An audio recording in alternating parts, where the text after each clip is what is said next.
Hi guys, today I'm going to read to you one of the Disney fairy tales from the Disney Fairy Treasury. It's called Welcome to Pixie Hollow. Year after year, the seasons come and go, bringing with them enchanting changes. Snowflakes melt to reveal spring's hopeful shoots of green. Summer flowers bloom until it's time for autumn leaves to fill the world with color.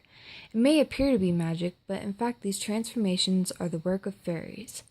Every fairy starts out as a baby's first laugh. On one winter's day in London, a baby laughed for the first time, and the laugh floated up and away to meet its destiny. The laugh floated toward an island, picking up speed as it neared a magical place in the heart of Neverland, where anything was possible. This was Pixie Hollow, home of the fabulous fairies. "Come on, let's go," the fairies cried, following the newcomer.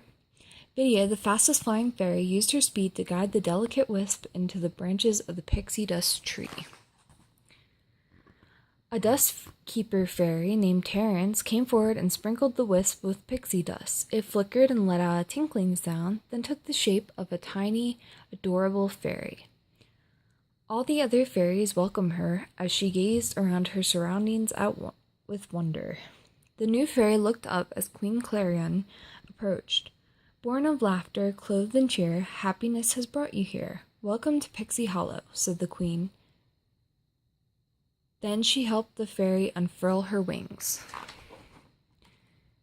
Next, Queen Clarion waved her hand and several toadstools sprang up around the pixie dust well. Fairies began to flitter forward, placing different objects on the pedestals.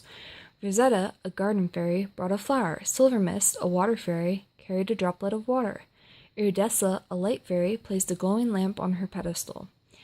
"They will help you find your talent," the queen explained. The new fairy placed her hand on the beautiful flower. Its glow instantly faded. She reached for the water droplet, but that too faded. And when she touched the lamp, it lost its glow. What could her talent be? The fairy moved on without touching anything else. She was afraid to fail again. But as she passed a hammer, it began to glow. Then it rose up off its pedestal and flew straight into her delicate hands. "I've never seen one glow that much before," said Silver Mist. "I do believe you're right," agreed Rosetta. Queen Clarion was pleased. The newcomer was a Tinker Talent fairy. Queen Clarion called upon the Tinker Fairies of Pixie Hollow. "Please welcome the newest member of your talent guild," the queen announced. "Her name is Tinkerbell." The Tinker Fairies rushed forward. "We're pleased as a pile of perfectly polished pots that you're here," said Bobble, who wore dewdrop glasses. And with that, the Tinkers whisked Tinkerbell off for a flying tour of Pixie Hollow. "Welcome to Tinker's Nook," said Bubble as the trio headed for a landing. Tinkerbell looked down to find a charming little courtyard lined with twig and leaf cottages. Tink loved the bustle of activity as fairies fixed and fashioned all kinds of amazing, useful objects. Clank and Bobble finished their tour by showing Tinkerbell the house where the Tinker Fairies lived. The last stop was Tinkerbell's new home, nestled in a mossy knothole. "We were hoping the new arrival would be one of us, so we got the place all ready," Bobble explained. The friendly pair left Tinkerbell to put on the work clothes they had found for her. The garments turned out to be much too big, but Tink knew just how to fix them. Tinkerbell put on her new dress and tied up her hair. Then she reported to the Tinker workshop. Clank and Bobble couldn't wait to show her all the handy things that Tinker Fairies made. Soon Fairy Mary, who runs Tinker's Nook, arrived. "Ah, a new Tinker Fairy," Fairy Mary said, greeting Tinkerbell. "So dainty. Don't worry, dear, we'll build up those Tinker muscles in no time." Then, after reminding Clank and Bobble to make their deliveries, Fairy Mary was gone. Clank, Bobble, and Tinkerbell left for the meadow. Cheese the Mouse helped them pull their wagon. When they arrived, Bobble invited the fairies to gather around. "We've brought some new spring items," he said. There was rainbow light tubes for Iridessa, milkweed pods for Fawn, and a pussy willow brushes for Rosetta. "What are you going to do with those?" Tink asked. Iridessa explained they would take them to the mainland to change the seasons, but only major talent fairies traveled there. Tinkerbell returned to the workshop where Fairy Mary was organizing supplies. "Being a tinker stinks," Tink grumbled to herself. "Excuse me?" replied Fairy Mary. Why don't we get to go to the mainland? Tink asked. The day you can magically make flowers grow or capture the rays of sun or whatnot, then you can go. Until then, your work is here, said Fairy Mary. Suddenly, Tink smiled. Good idea, she said. The next morning, Tinkerbell caught up with her friends at the Pixie Dust Well. If you could teach me your talents, maybe the Queen would let me go to the mainland for spring. I've never heard of somebody switching talents, Iridescus said. You do all things that are beautiful, magical, and important, Tink said, but there's got to be more to my life than just pots and kettles. All I'm asking is that you give me a chance. There's a first time for everything, I guess, declared Rosetta. What harm can come from trying? Tink's first lesson was how to become a water talent fairy.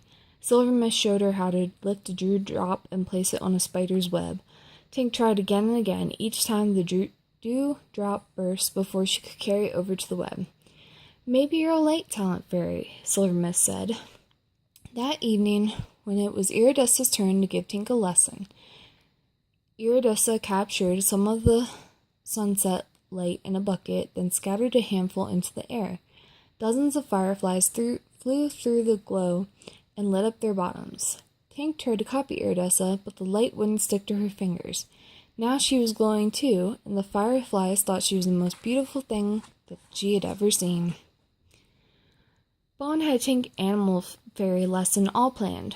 We're teaching baby birds how to fly, she announced. Fawn showed Tink exactly what to do. She went over to a baby, gently encouraged it until the little fluffy creature was flying along behind her. Fortunately, Tink's baby bird seemed terrified. Tink had no luck as an animal talent fairy either.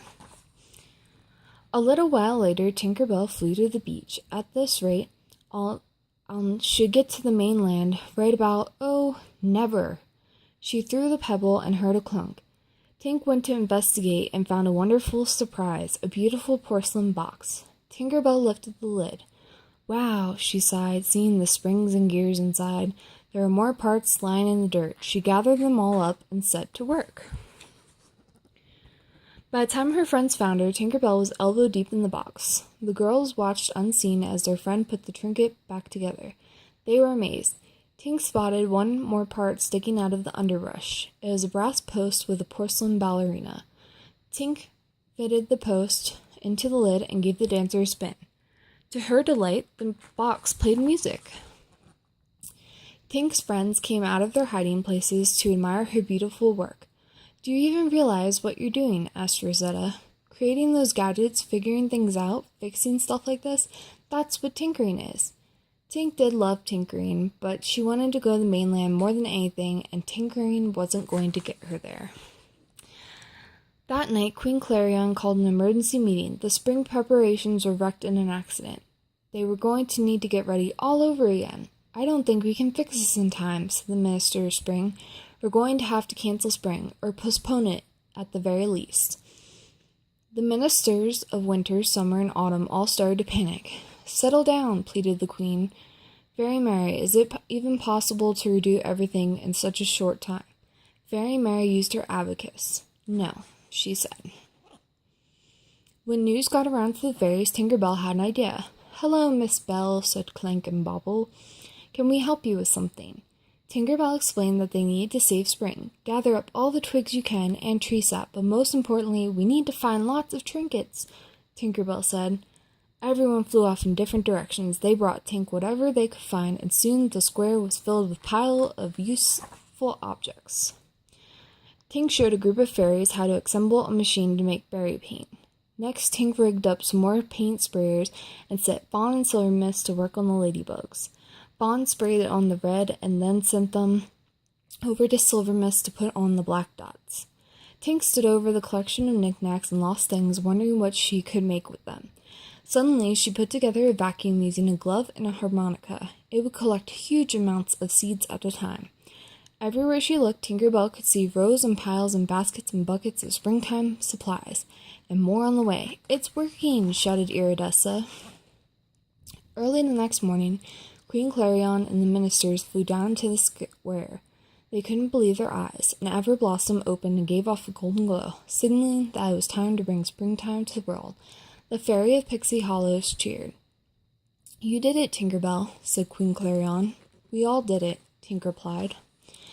Suddenly, Clink and Bobble pulled up in a wagon. Tink's music box was inside, all polished and shiny. Surprise! Clink and Bobble shouted. I actually ran across this myself many seasons ago, said Fairy Mary. I didn't have a clue what it was, but you did, Tinkerbell, and I'd imagine there's someone out there who's missing this.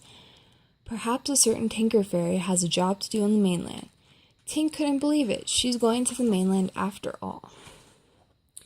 The magical fairy spread across the mainland and got straight to work. A light fairy melted the frost on a tree branch. A water fairy cast the sparkle of pixie dust on a pond. Little by little, the world was filled with color, light, and life. Flowers bloomed. A dazzling rainbow reached across the sky. Baby birds took flight. Tinkerbell watched in amazement as her new friends brought beauty to the world. Most importantly, Tinkerbell was proud to be a Tinker Fairy. The end.